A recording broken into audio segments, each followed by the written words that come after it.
الحمد لله نحمده ونستعينه ونستغفره ونؤمن به ونتوكل عليه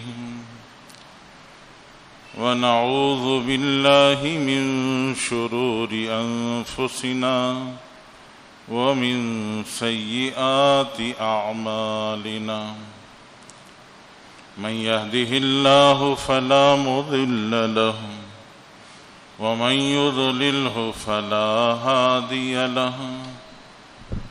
نشهد أن لا إله إلا الله وحده لا شريك له ونشهد أن سيدنا مولانا محمدا عبده ورسوله أرسله بالحق كافة للناس بشيرا ونذيرا وداعيا إلى الله تعالى بإذنه وسراجا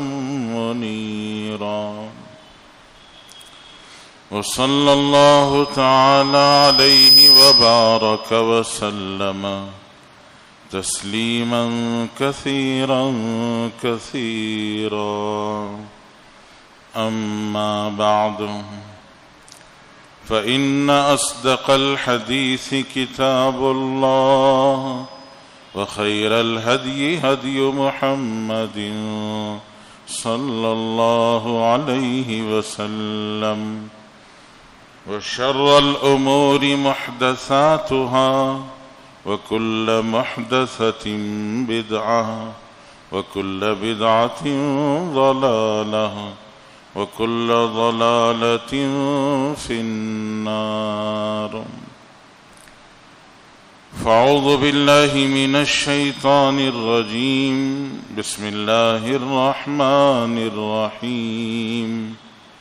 وهذا كتاب أنزلناه مبارك فاتبعوه واتقوا لعلكم ترحمون وقال النبي صلى الله عليه وسلم من خاف أدلج ومن أدلج بلغ المنزل ألا إن سلعة الله غالية ألا إن سلعة الله الجنة أو كما قال عليه الصلاة والسلام.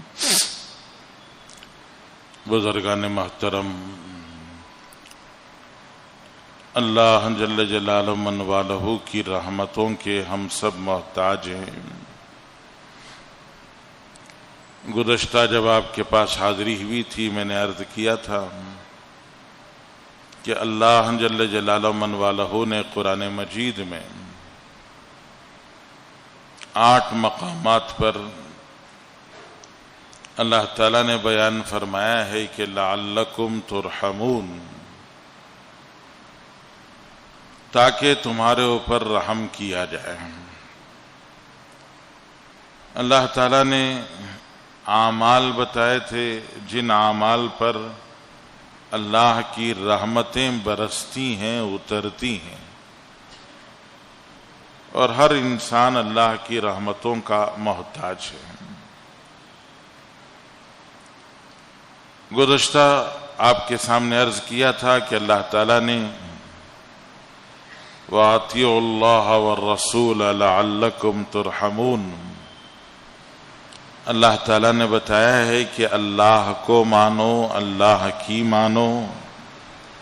اللہ کے رسول کو مانو، اللہ کے رسول کی مانو، تاکہ تم پر اللہ کی رحمتیں برس سکیں، برسائی جا سکے.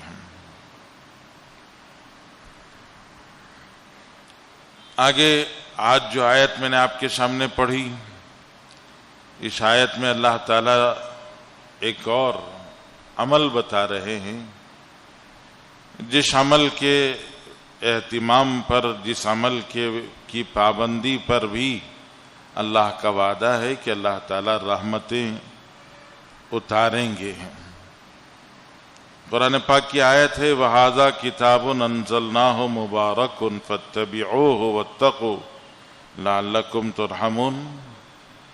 قرآن مجید کے بارے میں اللہ جل شانہ فرماتے ہیں کہ یہ وہ کتاب ہے جو ہم نے تمہاری طرف اتاری ہے، اور یہ کتاب مبارک کتاب ہے، برکتوں والی کتاب ہے، اور اس کتاب کی فاتبعوہ، اس کتاب کی تابعداری کرو، اتباع کرو، پیروی کرو، اس کے پیچھے چلو، اس کی تعلیمات پر عمل کرو، اس کی ہدایات اور رہنمائیوں کو زندگی میں اپناؤ۔ اور کیسے اپناؤ اس کو بھی اللہ تعالیٰ نے بتایا کہ واتقوا، ڈرتے ڈرتے ہیں، لاپرواہ، بے پرواہ، نڈر بن کر نہیں، بلکہ ڈرتے ڈرتے اللہ کی اس کتاب کی پیروی کرو، اتباع کرو، اس کی رہبری اور رہنمائی پر عمل کرو۔ پھر اللہ تعالیٰ فرماتے ہیں کہ لعلکم ترحمون، تاکہ اللہ تم پر اپنی رحمت برسائے۔ گزشتہ جو عرض کیا تھا کہ اطیعوا اللہ اطیعوا الرسول، اس میں دو باتیں اللہ نے فرمائی تھی، اللہ کو مانو، اللہ کے رسول کو مانو، اللہ کی مانو، اللہ کے رسول کی مانو۔ آج جو میں نے آیت آپ کے سامنے عرض کی ہے اس میں اللہ تعالیٰ نے دو باتیں اور بتائی ہیں۔ اللہ نے اپنے پیغمبر پر جو کتاب اتاری ہے، کہ سرکار دو عالم صلی اللہ علیہ وسلم نے ارشاد فرمایا کہ ترکت فیکم امرین، یا بعض روایتوں میں آتا ہے کہ ترکت فیکم الثقلین، کہ میں تمہارے درمیان میں دو چیزیں، بعض روایتوں سے پتہ چلتا ہے کہ دو بوجھل وزنی بھاری چیزیں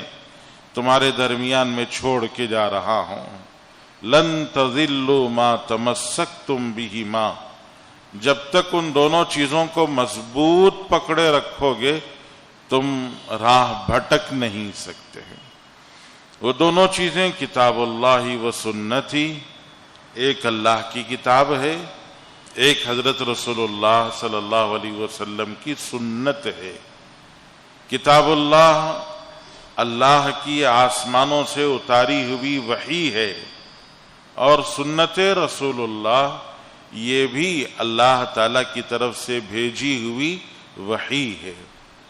جیسے اللہ کی کتاب آسمان سے اتاری ہوئی کتاب جس کو ہم قرآن مجید کہتے ہیں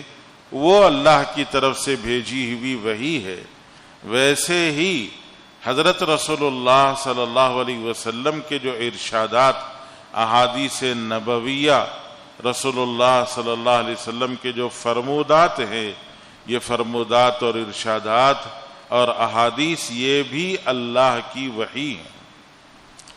سرکار دو عالم صلی اللہ علیہ وسلم کی شان میں قرآن مجید میں اللہ تعالیٰ نے ارشاد فرمایا وَالنَّجْمِ إِذَا هَوَى مَا ضَلَّ صَاحِبُكُمْ وَمَا غَوَى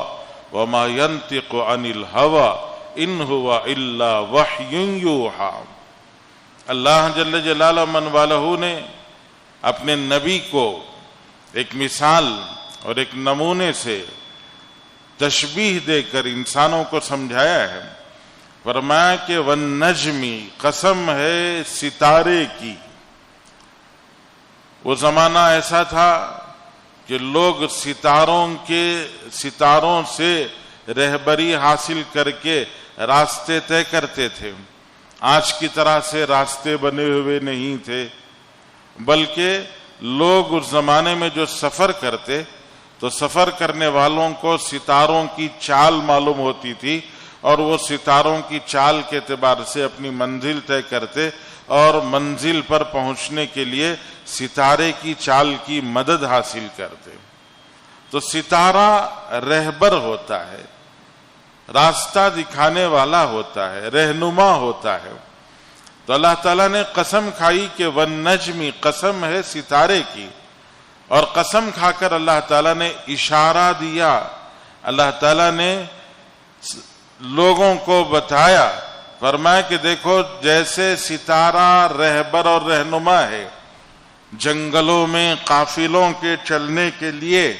ستارے راستہ دکھاتے ہیں، رہبری رہنمائی کرتے ہیں، تو ایسے ہی جس پیغمبر کو ہم نے بھیجا ہے وہ پیغمبر بھی ایک ستارے کی طرح سے انسانوں کے لیے رہبر اور رہنما ہے۔ فرمایا ما ينطق عن الهوى ان هو الا وحی یوحی، پیغمبر کی زبان سے جو بات نکلتی ہے وہ اپنی خواہش کی بات،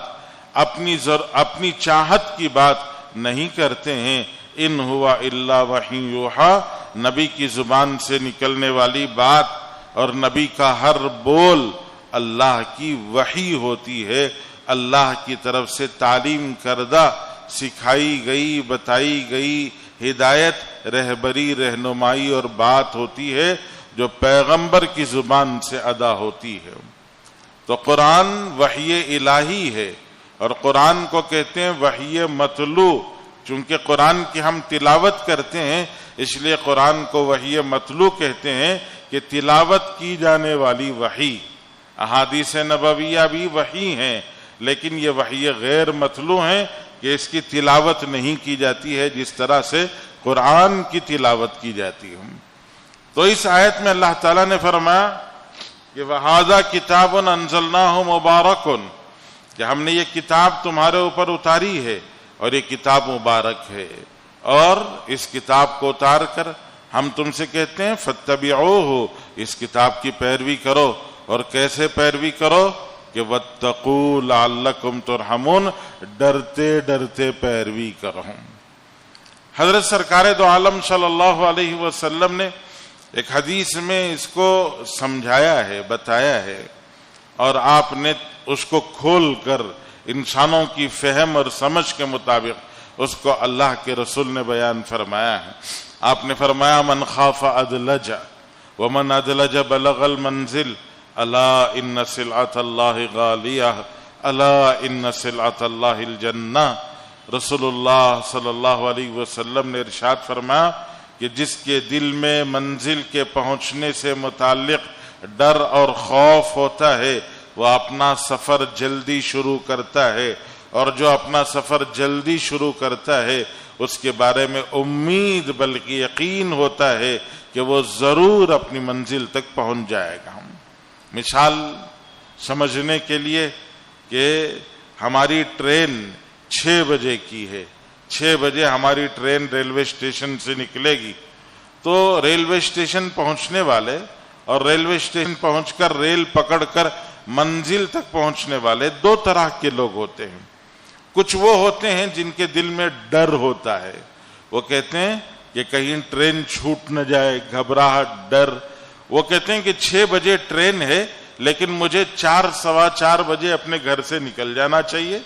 15-20 منٹ کا راستہ ہے، 15-20 منٹ کا راستہ طے کر کے میں 5 بجے تک ریلوے اسٹیشن پہنچ جاؤں، اور وہاں پہنچ کر اپنا بوگی نمبر وغیرہ معلوم کر کے اپنی بوگی کے سامنے جا کر اپنا سامان لے کر رکا رہوں، جب ٹرین آئے تو میں سوار ہو جاؤں۔ لوگ ان سے کہتے ہیں کہ 15 منٹ کا تو مشکل سے راستہ ہے، آپ یہاں سے 5:30 بجے بھی نکلیں گے تو 15-20 منٹ میں ریلوے اسٹیشن پہنچ جائیں گے، اور 5-7 منٹ میں جلدی سے جلدی ہم اپنی بوگی تک بھی پہنچ جائیں گے، سوار ہونے میں کوئی دیر نہیں لگتی ہے۔ تو وہ کہتے ہیں نہیں، پتہ نہیں راستے میں کیا ہو جائے۔ ہم نکلے، گاڑی پنچر ہو گئی، راستے میں جام ہو گیا یا کوئی اور پریشانی ہو گئی تو پھر لینے کے دینے پڑ جائیں گے اور مصیبت ہو جائے گی، اس لیے نہیں، ہم تو جلدی چلیں گے، 4 بجے زیادہ سے زیادہ 4:15 بجے اپنے گھر سے نکل جائیں گے تاکہ تسلی ہو، اطمینان ہو، اور ہم اپنے ریلوے اسٹیشن پہنچ کر سواری کا انتظار کر لیں گے۔ وہ لوگ 4:15 بجے نکل گئے، راستے میں جام بھی ہو گیا ہو یا راستے میں گاڑی میں کچھ خرابی بھی آ جائے، اور راستے میں کچھ خرابی کے آنے کسی اور وجہ سے 15-20 منٹ آدھے گھنٹے کی دیر بھی ہو جائے، تب بھی چونکہ وہ وقت سے پہلے چلے ہیں ان کے بارے میں امید ہے کہ وہ وقت سے پہلے، ریل کے آنے سے پہلے وہ ریلوے اسٹیشن پہنچ جائیں گے اور ریل پر سوار ہو کر اپنی منزل تک پہنچ جائیں گے۔ اور جن کے دل میں پرواہ نہیں ہوتی ہے، ڈر نہیں ہوتا ہے، وہ لاپرواہ نڈر قسم کے لوگ ہوتے ہیں، وہ کہتے ہیں کہ 6 بجے کی ٹرین ہے، بس مجھے 15 منٹ پہلے نکلنا ہے اور دیر کیا لگے گی، وہاں تو گئے اور سوار ہوئے، یہ سوچ کر وہ نکلے۔ بالکل آخری وقت میں راستے میں کوئی مشکل پیش آ گئی، راستے میں کوئی دشواری پیش آ گئی، راستہ جام ہو گیا، ٹریفک جام ہو گئی، یا یہ کہ گاڑی خراب ہو گئی، تو پھر وہ